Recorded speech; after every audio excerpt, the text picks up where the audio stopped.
Hi, this is Reg Athwal and welcome to our channel. For those of you new to our channel, today's show is all for family business experts, where I get a chance to interview a global authority, an expert, an entrepreneur who can give us their insights and ideas to help us at either a family level or at a business level. And I have got a very dear friend of mine who's on the show today, Arthur Carmazzi. Let me tell you more about him formally, okay?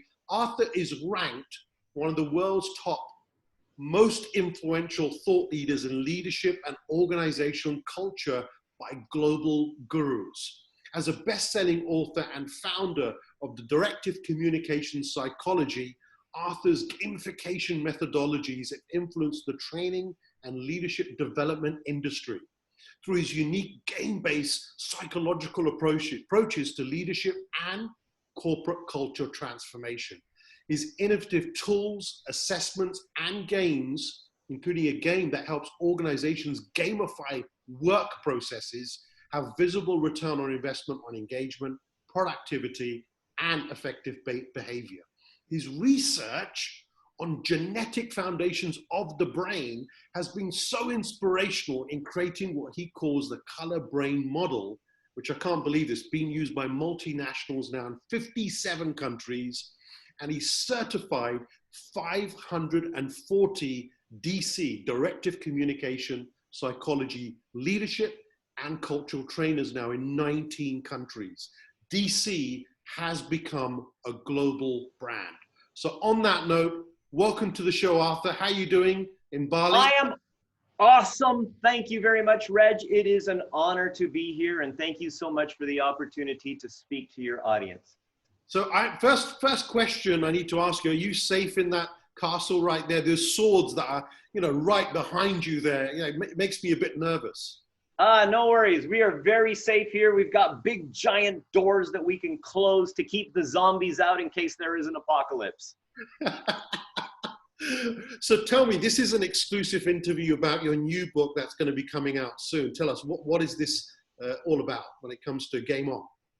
Well, see, first of all, we are in the PFB era right now. Okay. PFB post Facebook, right? Now, see, the thing is that right now is very different than it was even just 10 years ago. If you remember 10 years ago, I mean, when people were at work, they would essentially go to work, and if they did something good, maybe somebody would say, hey, that was awesome. Their manager might give them a pat on the back or say something great. So that was kind of like a like. And then, of course, if somebody would comment on that and say, wow, that thing that you did, this is what I really liked about it. So there's like a comment. And then, of course, if they would tell other people about it, hey, did you see what so-and-so did? Well, then, of course, now you've got the share. And so we got a lot of emotional gratification out of work.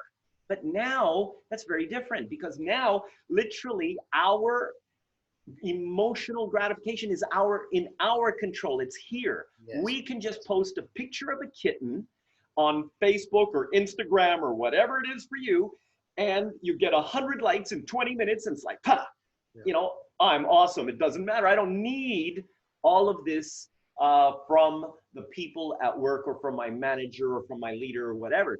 So the standards of leadership, the standards of creating culture have changed drastically because people's expectations, especially expectations in time, have changed. And so for that matter, so has the element of performance measurement, because that in itself right now is totally different, and most companies haven't even caught up. So tell me, Arthur, when you talk about these things, I wrote an article recently to all of our Family Business Academy clients and members, and we were talking about future niches, micro niches, where there's opportunities for the future. One of the things that we were discussing was around gamification, okay? So with what's happened during COVID-19, the amount of people being at home, the gaming industry has gone through the roof with people on their devices, but there's an opportunity here, and you're already on this, I know that, which is about business gamification, all right? Talk us through what's in your head, what's happening, what's this future look like with business gamification, especially to transform cultures? All right. Well, first of all, gamification is different than work gamification. See, at the end of the day, I mean, work needs to be work, right? I mean, you actually need to get things done. There is objectives, or there are objectives, and those objectives need to be achieved. Now, the problem is that, well, basically, are your people engaged? Okay, and this is where most organizations have a lot of problem, because they hire people, they're spending money every month for their salaries. And right now, of course, you know, there's issues with this, but gamification is not about online games. It's not about apps that you use. It is nothing about playing games. It is about creating systems that help. That's half our viewers gone then, Arthur. Oi. We thought we thought it was all about playing games. No, I know, but you know, it's not. See, okay, here's the thing. Now, let's just say, for example, you go out with your friends. Yeah. Now, let's say you go to the beach. Now, when you go to the beach and you go out with your friends, there's two different things you're getting. You're getting the element of diversity, because you don't usually live at the beach. And you're not probably a surfing instructor, so you're not really working at the beach. And you're also going with your friends. So you're getting the emotional gratification of being with your friends and something different. Okay? So the element of something different and creates fun.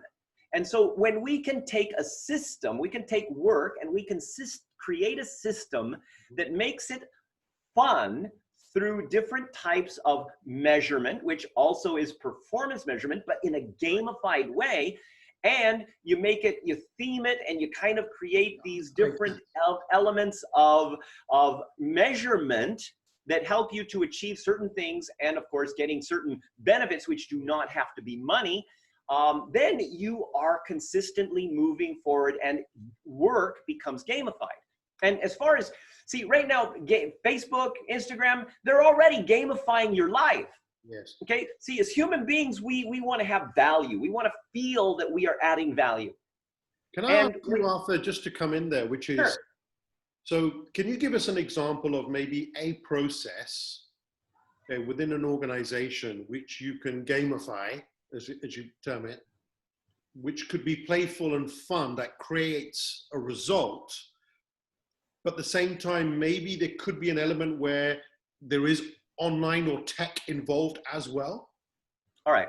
Well, the tech is usually, so there's multiple elements of tech that support this. But see, the thing is that you can't rely on tech. You still have the human beings to develop the work and get the results. The tech is only support. All right. So let me just kind of give you an example. First of all, number one, as you mentioned in the introduction, there's a game that we've developed that actually helps organizations to create their own gamified work processes. Okay. And that's important because we don't know all of the little elements of what's going on. We, as consultants, can only facilitate people to develop their own games because they know their organization, they know the little details, they know their processes. For us to pretend we know all of their processes and everything else it doesn't make sense. So number one, the people themselves that are working have to create their own games. But if you just tell them, create a game, it's like, they don't know. So we've actually created a game that helps them to create a game. So yours is like almost like a gaming operating system. Well, no, this is actually a physical game because people get together. Now, of course, there's also online elements as well, okay? But this game is a physical game where people communicate, they get together because in general, they do work together in order to achieve something. Now, you can still do this virtually, but it still requires people to go through a process, an 8-step process, or basically go through these different 8 lands, and their passport gets stamped as they basically achieve certain milestones in each of these different lands. And by the end of this game, they have a complete gamified work process. Now, let's give you an idea. For example, one of the organizations that we worked with out of Malaysia, they're a manufacturing company and they make lights, okay? So one of the things that they, the R&D department wanted to do is they wanted to really gamify innovation and cost saving, all right? Because, you know, there was sometimes when you're in R&D, sometimes there's a little bit of cost overruns, and yeah, they wanted to kind of stop that, but they still wanted to create more gamified processes and everything else. So what they did is they took the superhero theme, basically, and what they did was that they identified, first of all, what are the specific objectives, and then once understanding those specific objectives, they work backwards. What are the behaviors that they needed to have in order to reach those objectives? So they weren't looking at gamifying the, like, oh, when you reach this objective, you get this. They gamified the behaviors that supported achieving those objectives. Let's do a quick deep dive example. So let's say, are you saying a company wants to create more respect in their culture, for example? Okay. So let's say we want to go with respect, and now you're saying you define respect as a behavior. All right. Is that right? And now, yes, that is correct. But what are the specific behaviors that go with respect? It's not one thing. Well, right? You know, we could all have different interpretations, couldn't we? So there needs to be alignment of what are the different behaviors that we all agree and say, yeah, that's how respect is going to show up. Exactly. And who determines that? The decision makers. Well, no, it can't be. See, that's the thing. It can't be. It's not the consultant and it's not the decision makers. It is the people who are the ones who are creating that respect. So for example, one of the things that, see, gamification is largely about measurement. All right. So number one, I mean, you need to measure everything, right? Instagram right now is measuring the value of your life based on how many likes you get, how many shares in comments, and all of these different things, right? You feel good when you see that. It's all about data, isn't it? It is, and measurement is also. But see, okay, let's just start with the beginning, the deep dive element. First of all, in any organization, you need to know where you start from. You need to have the global perspective, the company perspective, because there's different levels of measurement, and every individual, if they're involved in each of these different levels, is going to get more emotional gratification from multiple levels, not just one. So first, let's start with the organizational culture in itself. Now, most organizations have certain values that they want, right? So let's say respect is one of them. Yeah. So let's say now the first thing you got to do is you got to do a organizational evolution audit. Okay, at what level of evolution is your company? That sounds very high tech and advanced. Oh well, I mean, of course it is. Yeah, because no, see, I mean, at the end of the day, it's all about how people feel. And literally, okay, so let's say, for example, if you feel that you're not being respected, okay, does that build trust? Well, you know, having done this with our family business clients around the world, you could start with respect and then eventually end up going to trust. You could start with trust. You could end up going to respect. People have a different meaning attached to it. Exactly. And you know, and even then, but now let's just look at the concept, because trust and respect are very close. Okay. And trust is the key foundation to a safe environment. Well, let's take an example. Let's take an example of it. Maybe I'm just going with the flow here with you. Let's say one version of respect for someone could be that people openly communicate. Okay. Okay. They're looking. That's what they want to see happen. But someone with trust could be what they want to see as behavior show up is they want to work with people who are reliable and keep their word. Fair enough. Okay. But now let's just say, for example, open communication. You need to be able to trust people that they're not going to just kind of say, oh, you know, that's not going to work. Okay. Why do you come up with this stuff? Or it's like, or people coming up with their own ideas, and people say, why did you do it that way? Okay, so the moment that you create an environment that is unsafe, whether it is respect or trust, okay, then you lose innovation, you lose communication, you lose personal proactiveness because it's not safe. Right. You know, so this is where, for example, in the lowest level of culture evolution is the blame culture. And this is where people are blaming this, okay? Management might blame you, you might blame somebody else, okay? And it just, it doesn't actually solve the problem. It just creates a lot of wasted time and a lot of really wasted emotion. You're absolutely right. And when there's a tornado effect or a hurricane in the culture, or panic or pandemic, a crisis, there's more of this going on, isn't there? Absolutely. And see, I mean, right now, for example, this time is the perfect time to actually improve an organizational culture. So what tips could you give our viewers today, Arthur? You know, a few tips, 1 or 2, 3 tips of, with your vast experience now, globally working with organization, with all your tools, of, you know, these are 2, 3 things you should do to start improving your organizational culture. What could those be that are simple, probably go and implement literally in the next 24 hours? Okay, so let's say, for example, right now, at this very moment, okay, you may have people that are still working remotely, okay? So these people, and you also may have a lot of people who have taken pay cuts. All right, so now if you've got these people that are taking pay cuts, well, is it possible that they're not really excited about working?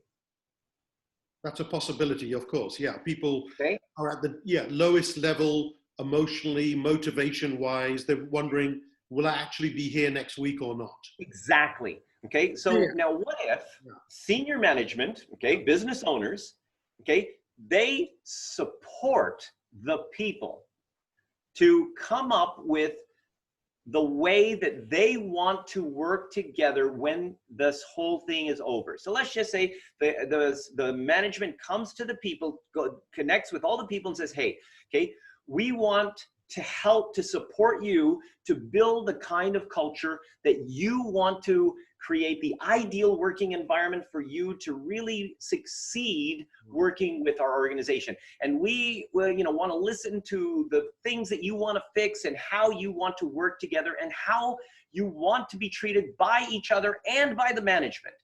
Now, do you think that that might get some people thinking, wow, okay, that's kind of cool? I think there's 2 camps there, Arthur. I think there's going to be people who you've given them maybe a little hope and they'll hang on to that thinking, oh, maybe something good could happen there, some change will happen. But then you've got the other people in the company, the other camp, which are resisting it.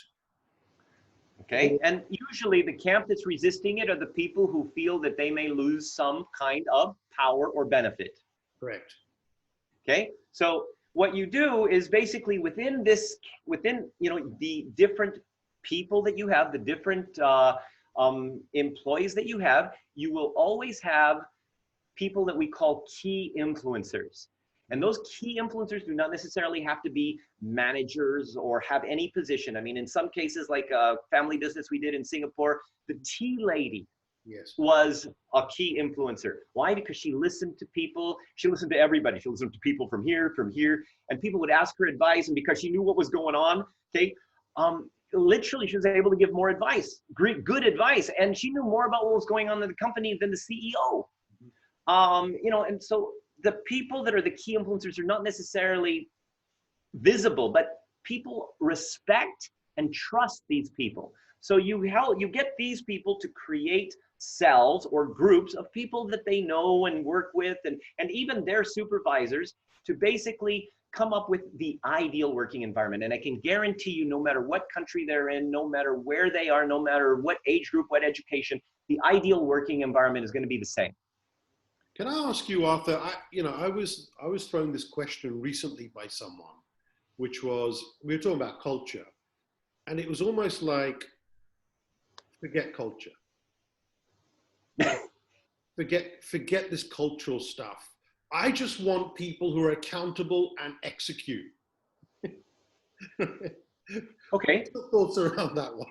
No, okay. Let's remember when you had a job, when you first started. Okay. Now I know that a lot of people that are entrepreneurs never actually had a job, but just try to remember if you did have a job. You remember? Yeah. You remember like when you first like, wow, you know, I've got this job, and now, you know, you're looking at what's going to happen next year and what's going to happen the following year, and you're looking at all the possibilities. You are excited, you are passionate, you are ready to go and make things happen. And then about like 3 weeks later, you know, it's like you notice this, and then politics start to get involved, and people are blaming, and you start to feel, oh man, and then after a while you get sucked into the culture and you become an underperformer. Okay? Everybody starts with the potential of a high performer. You know, a lot of organizations that we work with are talking, yes, but Arthur, we need profit. Well, okay, let me just kind of give you a scenario here. Profit does not necessarily always equate to making more money, okay? Profit equates to how much money you get to keep, all right? One of the companies that first started this whole journey with directive communication was when we first applied it, okay, we ended up saving the company $17,000 a week in wastage. Why? Simply because one of the things that happened was that the people didn't feel that they were basically being respected, trusted, heard. And so therefore there was very little communication, and there was a lot of wastage. All right. So if you, for example, even let's say you hire somebody and you're paying them $5,000 a month, all right, and that person is disengaged, okay, which means they're only really giving you about maybe 60% of their potential, which means that out of that 5,000, you're losing 40% of it right off the bat, simply because you're not getting the value of the person's potential that you're paying. And if you actually had the value, do you think they might be able to go and actually get more profit, more innovation?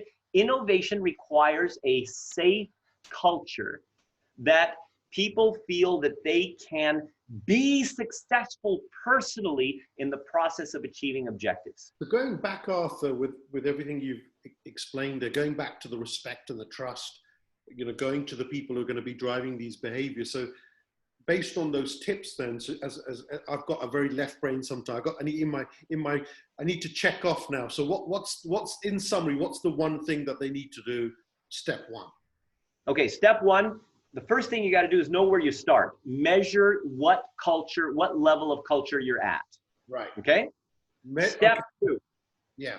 Okay. Find your key influencers and get them to basically create teams of the people around them that are that they influence. Okay. Yes. So, and find out.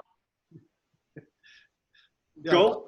Yeah, second tick, right? Okay, second tick. Well, okay, the second part of the second part is that you need to find out, or those key influencers need to create the ideal, or get feedback on what the ideal working environment is, okay?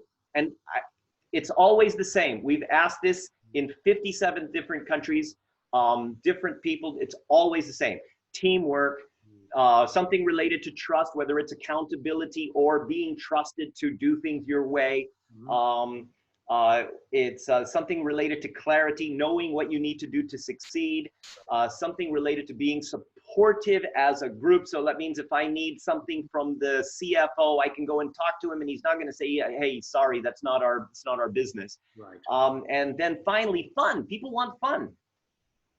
So that's the third part. Okay, so well, that's the third part. Okay, so then these people together come up with what we call guiding principles. Okay, just a simple version. Okay, guiding principles. So guiding principles are basically going to create it's maybe 8 things that how I want to be treated and how I want to treat you. And these are guiding principles across the entire organization, because the people basically need to own the culture, which also means they have to have a name for the people that are trying to create it. So they have to give themselves kind of an identity. Yes. Okay, and that also becomes part of the theme. Remember, we want to make this fun, right? Okay. Step 5, okay, create, measure those behaviors, okay, in positive and negative ways. And there's an app that we use called Squadly, Squadli. And Squadly it's got this big dashboard, and also the apps where you can literally gamify behavior change or behavior modification. And those behaviors are set based on the guiding principles that they created. That's good. That makes a lot of sense in terms of the 5 steps. So now let's go to the advanced stage. Once you're telling me about OCEAN, you've got this acronym OCEAN. Right. Well, see now, so you use the OCEAN tool, the Organizational Culture Assessment Navigator, to do the benchmark. Now, after you've done this, here's your benchmark. You're here. So, for example, Squadly is at the individual level and at the team level. So maybe I'm in the R&D team, and now, you know, as an individual, I am like, you know, number 2, number 3, number 10, or less than number 10, because, you know, depending on how many people you got, so you can set it. But now the organization level is the benchmark. So now 1 month after implementing some of this stuff and people trying to create their own culture, we measure the culture again. And now you can see through the OCEAN tool, it compares where you were to where you are. And it shows the progress that you've made.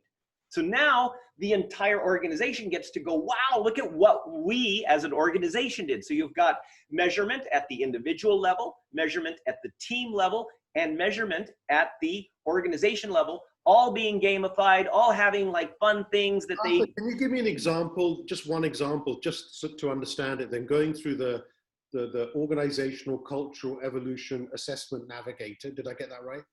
Yes. Okay. Wow, So that's good. if you're going through OCEAN and you see the measurable results, could you give us one example of what that could look like based on your experience with clients? So, all right, I'll give you. Okay, so here's an example from Emirates Hotels. Okay. All right. So when we did this with one of the hotels from Emirates Hotels, at the beginning, so they had people from, I think it was 42 different countries. Okay, so everybody's kind of already got different individual country cultures. And on top of that, they all come from different hotel backgrounds. So they've got different rules and everything else. Basically, everybody knew how to do it right. So this organization was at the absolute bottom. They were in the blame culture. Okay. People were blaming this housekeeping. Housekeeping was blaming the front the front of the house. Everybody was, you know, and of course the general manager was trying to, you know, do this and blaming everybody else. And it's just, you know, it was a mess. And so what ended up happening was they go through this process, and one of the, again, the whole point was getting people to really work together, communicate, and be one team. Okay. By the end of this, okay, the housekeeping, for example, just one of the examples, housekeeping, one of the first, when we first went in there, they're complaining and blaming, oh, you know, they don't know how difficult it is to clean these rooms. It's 2 housekeeping staff and we have to do 8 rooms and this, and they have to be to spec and everything that, you know, management doesn't understand, right? After the program, okay, one team is saying to the other, hey man, we did 11 rooms all to spec, ha ha ha. And the other guy's, what? No way, you know, 11, oh, you just watch, tomorrow we're gonna do 12. And they're all excited and they've got this whole different perspective, same rooms, same people, totally different attitude. Right. So, and okay, I get it.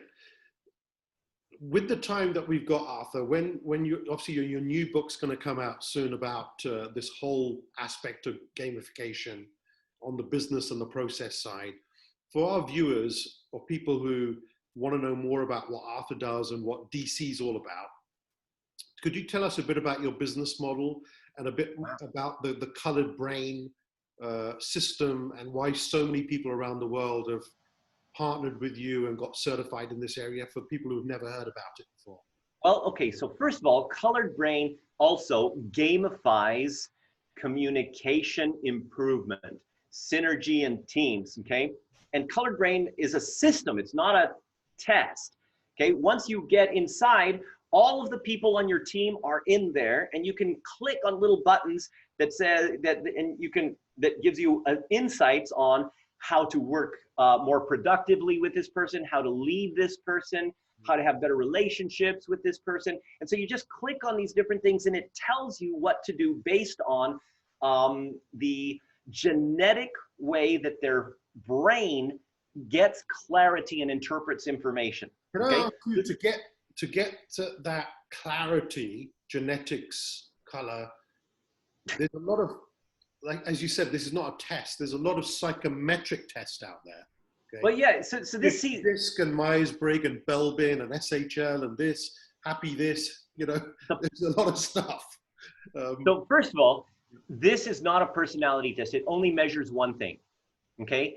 And, you know, you look at, okay, just using the same Emirates Hotels, you had dishwashers and housekeeping staff that could easily understand and apply it because it's simple. See, the thing is that you've got all these other psychometric tests. They try to measure personality. Oh my gosh, personality is far too complicated. But when you measure one thing, how you get clarity, which is basically, it's the brain's genetic ambiguity relief process, which is also one of the root causes of why trust breaks down, okay? So when you measure just that one thing, okay, it becomes simple. And if it's simple, it can be implemented and applied across an entire spectrum of the organization. If Does it that mean is, you start labeling people as you're yellow, you're green, you're blue, you're purple? How does it work? no. See, the thing is, okay, like for example, inside of the system, you've got people in your danger zone, right? So the danger zone basically says how you can basically, what can you do to get them out of your danger zone, to communicate better, to improve your relationships, to be more productive together. So it literally gives you specific actions to take in order to improve your ability to work with each other. Okay, and it also shows whose danger zone you're in and so on, and it gamifies the improvement of communication, synergy, and trust. Could you give us an example of two of the profiles? Sorry? Could you give us an example of two of the profiles that would show that could be at war with each other? Okay, well, I mean, the more common one would be, say, for example, chaotic processing. Now, chaotic processing or green brain, what happens is that in order to get clarity, they need to take action, right? So they need to, you know, they need to kind of start playing with things and say, hey, you know, what do you think about this? And getting feedback and taking action in order to get clarity. So they need action to take clarity. While the other one, let's say, for example, linear processing, they need to either create or find structure. Okay, so it's about structure. So how does it all fit together? And they don't like it in general. The process of taking action is usually delayed until they find, or you know, that structure. So often the linear, the red brain, okay, will end up looking at things and finding things or creating the structure before they take action. So the green brain's over here like, come on, let's go. And the other people are going, oh my gosh, what are you doing? You're just jumping into things. And the other guy's like, no, you got to get stuff done. And these people know we have to wait until, you know, we understand this before we make a decision. And the other people are going, what is that? What do you mean by that? How is that possible? You're such an idiot. And of course they may not say that, but the thing is that the behavior and the way that you connect with people and the way that you communicate with people accidentally sometimes basically gives you the impression of, oh, this person doesn't trust me, or they want me to do things this way, which is stupid. How can I possibly, why do they want me to do it this way? It's dumb. And, you know, depending on who's the boss. Wearing different colored glasses, aren't they? Exactly, literally different colored glasses, yes. And how long does it take for someone to get profiled? We actually have the different colored glasses right here. Yeah. There you go. No, the profile itself, the colored brain, it takes about 15 minutes, the assessment online, and then, you know, when you connect everybody in your team, okay, everybody can see everybody else. And you can click on all these buttons and get all of the insights that you need. Can I ask you, Arthur, you know, many years ago, I went through this process 20 plus years ago, where I went through all the different psychometric tools that are out there at the time. and eventually created our own model called DNA profiling. So we're going to have to probably have another session one day, part 2 to today, and there you go. We'll link the two together and see what happens. But one thing I noticed with the traditional tools out there and tests is if someone wakes up in the morning where attitude is shifted, or they just don't feel good about their day, or something's happened in the workplace, or maybe they're facing adversity, failure, something's happened, someone's passed away, and then they answer those same questions, it surely can have an impact on the output. It doesn't in the case of the CBCI. Excellent. Because, see, what you're dealing with there is elements of emotion, okay? So, for example, whether you're risk adverse or not risk adverse, whether you're introvert or extrovert, whether you like ponies or snakes, whether, you know, you're adventurous or not adventurous, none of that has anything to do with CBCI. It has nothing to do with you're compliant or driven or anything, okay? It is only about your process of getting clarity. Right. Okay, so and it's a genetic process called the brain's ambiguity relief process. Now, if you know anything about the brain, I mean, you know that neuroplasticity, you can change your attitudes, you can change all of that. Okay, that's because your connections are being made. The brain's ambiguity relief process is, I mean, without being too technical, basically deals with the genes that regulate the neurotransmitters that create those connections. Right. And that doesn't change. So what about if someone's trying to be aspirational with the test because it's not who they are, who they want to be?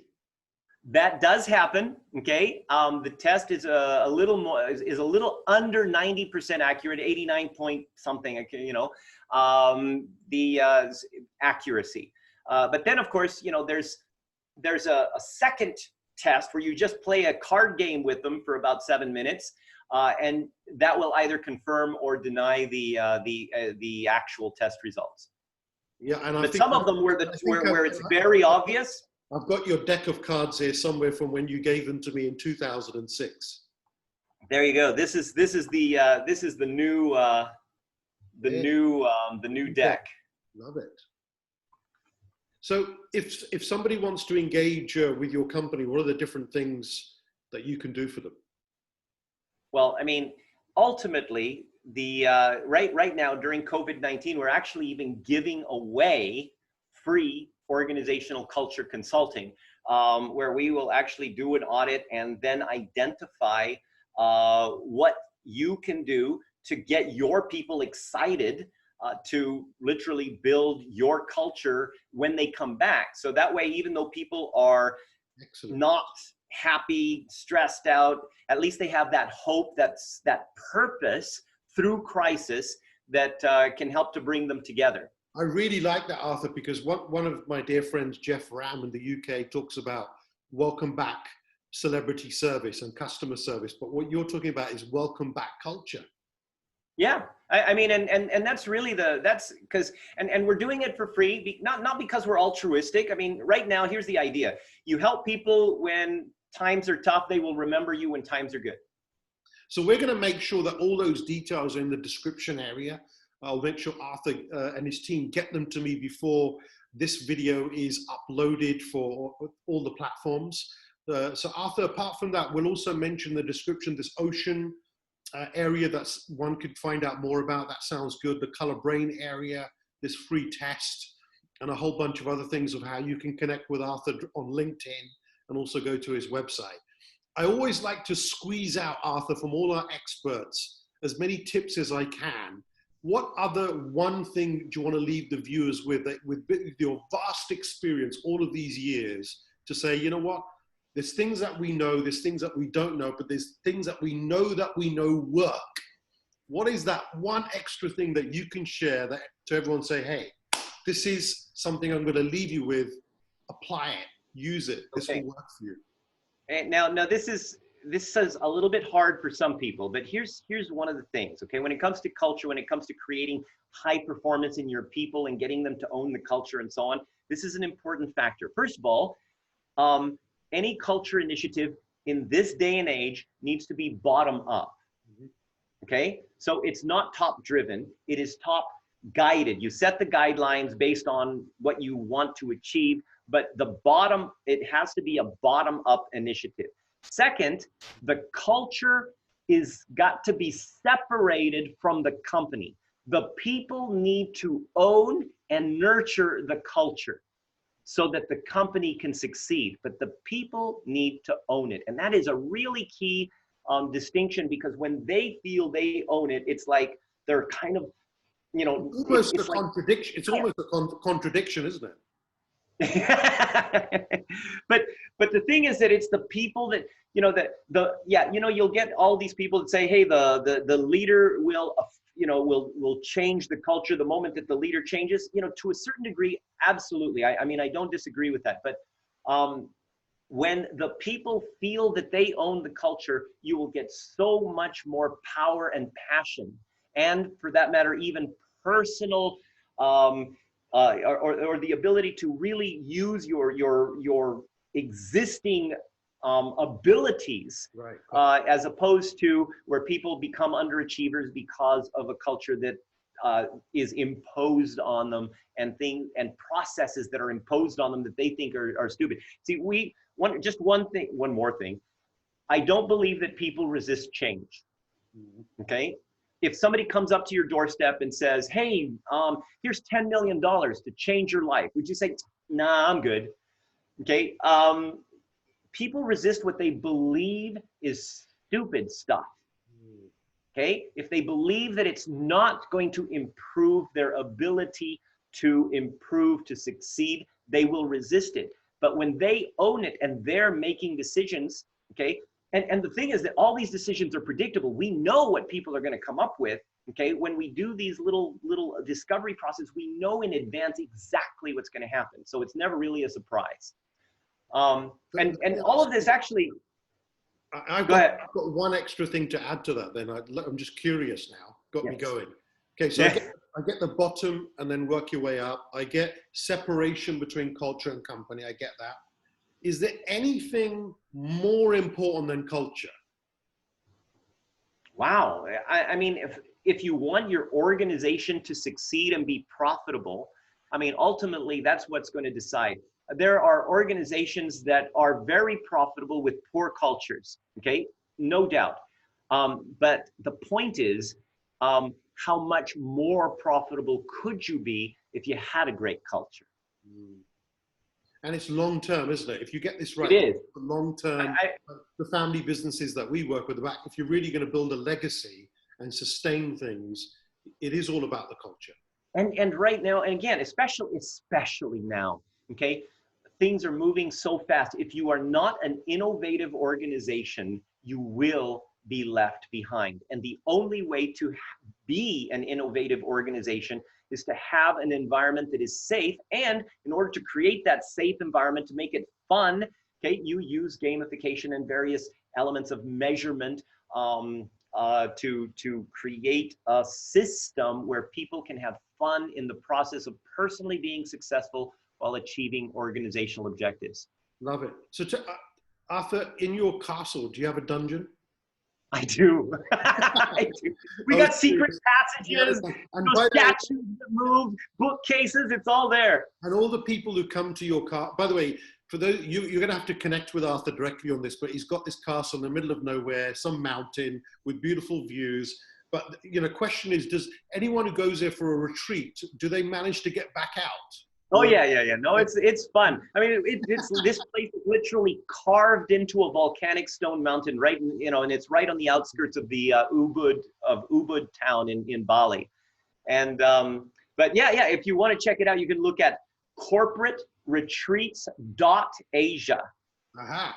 We'll make sure that's also in the description area as well then. Right. Oh, hey, one thing though, if you want, I mean, literally a step-by-step thing on how to change your culture, you can go to culturechange.academy. Everything is there. It's all free. You don't have to put in any email address or anything. It's an entire list of everything, all of the infographics, all of the processes, everything is there for free for you to use. Culturechange.academy. Yes. Love it. Arthur, it's been an absolute pleasure. I'm looking forward to doing part two.